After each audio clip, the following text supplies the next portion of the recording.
Welcome back.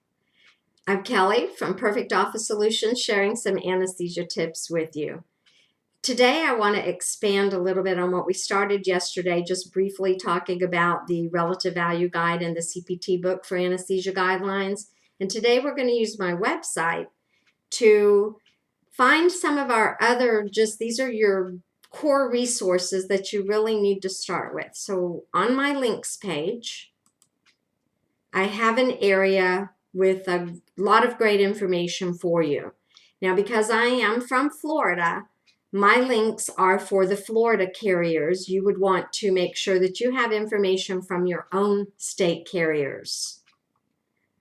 This was something I learned when I stepped outside of Florida when I started doing consulting, is that every state has its own unique set of rules. And while they may intercross between one state or another, they're not the same. So if you're in Nebraska, I'm auditing Nebraska, and you guys know who you are, hello, then I have to go pull up all of these rules and guidelines from the Nebraska carriers because the Florida ones don't help me a bit. So know your own state carriers. Some of these cross state lines, United Healthcare, Aetna, Champus, Cigna, I've never found a policy on, or I'd include that. But one thing that I do know is that these types of carriers are specific to whatever your contractual obligations are, which may not be the same as someone else, or contracted requirements and payment amounts. Those vary by contract, and you would have to refer to your own. Where I want to get us down to today are links to excellent anesthesia resources such as the ASA. I mentioned them yesterday. I'll add the AANA, the American Association of Nurse Anesthetists, and then the American Academy of Anesthesia Assistants, because there are different types of anesthesia providers, and if you have them, then you will know where to go to get your core information from. Also, if you know Leslie Johnson, or if you've heard her speak at any of our anesthesia meetings, she has some wonderful anesthesia and pain management coding tools. I stick with anesthesia because that's what I love. Now, the one we're exploring today is the CMS Anesthesiologist Center. So if you just click on this link, it'll take you over to their website. And where we want to look at are two sections. The first is the CMS Claims Processing Manual. So if you click on this link to the Claims Processing Manual, this is where all that information comes from regarding, let's choose medical direction for today. So my handy tip is hit Control F. We're going to word search on medical direction. Up comes 13 terms, which we can toggle between. And here you'll see that the terms for medical direction in the CMS guidelines show the modifiers, what the modifiers are defined as. And if you continue clicking through, it'll explain how and why Medicare pays for medical direction. That can be a whole separate topic that I definitely can't cover in a quick video. But as I said, I'm going to try to be reactive to how everyone is responding to my channel by what information do you need and how quickly can I capture it and share it with you.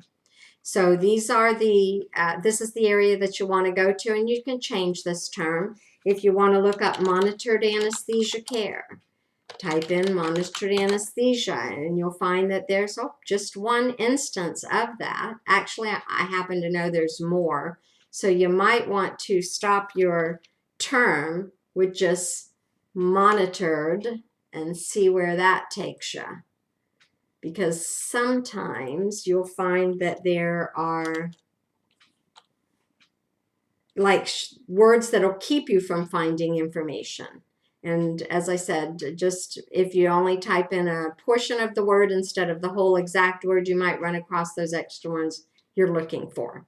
All right, so let's go back to the CMS Anesthesia website here.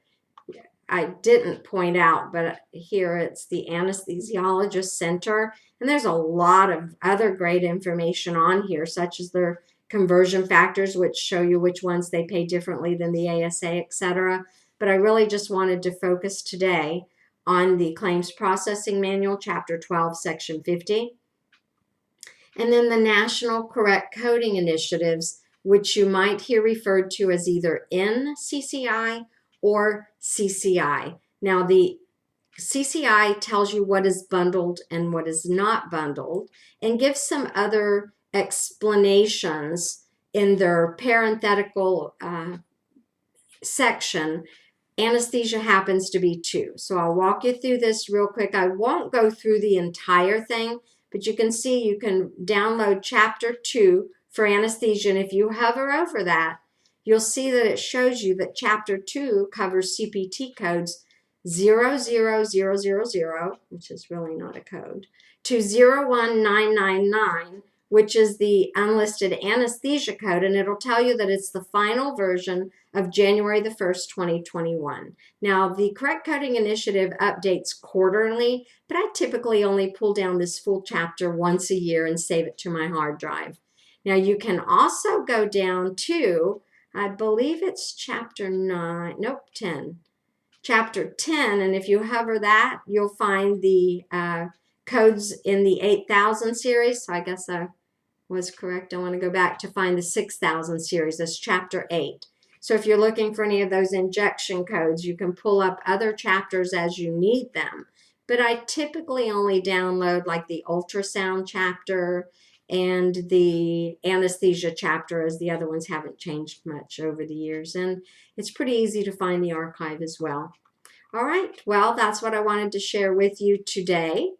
I'd like to thank 2 people for helping me make this video. First one is Doris Branker. You may know her from speaking at anesthesia meetings, but Doris also has a YouTube channel called Doris the Coder.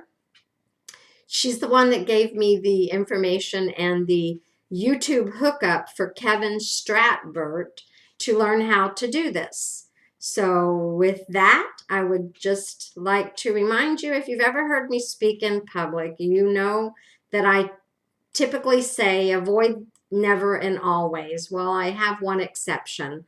Always be kind to one another and generous with your knowledge. Thank you very much, and let me know what else you guys would like to see.